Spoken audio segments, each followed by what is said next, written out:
অন্নপূর্ণা যোজনা নিয়েও কিছু বিভ্রান্তি, কিছু মিথ্যা প্রচার গত 2-3 দিন ধরে যারা চালিয়েছিলেন, এখন তারা নিজেরাই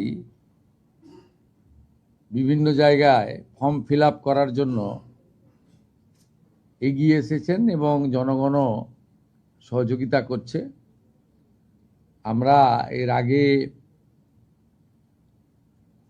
অফলাইনে চালু রেখেছিলাম, আজ থেকে অনলাইনেও চালু হয়ে গেছে এবং আমাদের 20 জন আধিকারিক, প্রিন্সিপাল সেক্রেটারি লেভেলের অফিসার জেলায় জেলায় গিয়ে এই কাজ মনিটরিং করছে এবং আমরা আশা করছি বুধবার খুব বড় সংখ্যায় আমরা ট্রান্সফার করব এবং সেই দিন রাজ্যের বিভিন্ন ব্লকে, এসডি অফিসে, মিউনিসিপ্যালিটিতে এই কর্মসূচি সূচনাতে আমাদের ছোট একটা ইভেন্ট হবে এবং আমরা নবান্নর সভাগৃহ থেকে রাজ্য মন্ত্রিসভার সদস্যদের উপস্থিতিতে একটা মিডিয়া ইভেন্টও করব। আপনি ফর্মে দেখবেন প্র্যাকটিক্যালি 3টে পৃষ্ঠা ফিল আপ করতে হচ্ছে, বাকিগুলো ট্রাইব্যুনালে যার নাম আছে তার একটা পৃষ্ঠা আছে, সিএতে অ্যাপ্লিকেন্টের আছে, কাস্টের আছে, ওগুলোতে কার্যত কিছু নেই, এগুলো তো করছেন। দেখুন, সরকারের মানে জনগণের 36,000 টাকা বছরে দেবে। আপনি 20 টাকার ঢেঁড়স কিনতে গেলেও টিপে দেখেন, আর 36,000 টাকা বছরে দেবে, সহযোগিতা করুন না।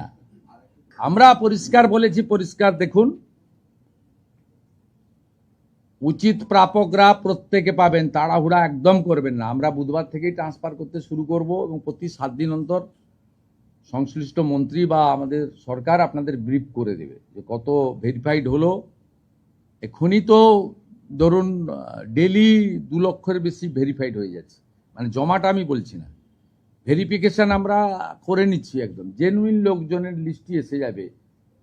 কিন্তু যারা ভোটারে, এসআইআরে যাদের নাম বাদ গেছে, তাদের মধ্যে সিএ অ্যাপ্লিকেন্ট এবং অ্যাডজুডিকেটেড ট্রাইব্যুনালে যারা আপিল করেছেন, তাদেরকে আমরা আপাতত কনসিডার করব যতক্ষণ না পর্যন্ত ট্রাইব্যুনাল বা সিএতে নিষ্পত্তি না হয়।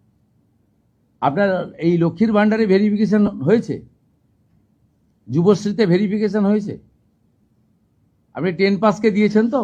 আমি আপনাকে কয়েকশো দেখিয়ে দেবো 4 পাসকে দিয়েছেন।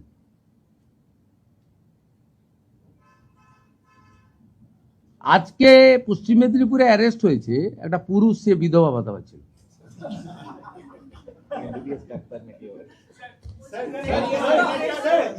একটু একটু একটু আমাকে পরিষ্কার করতে দেন, একটু টাইম দেন।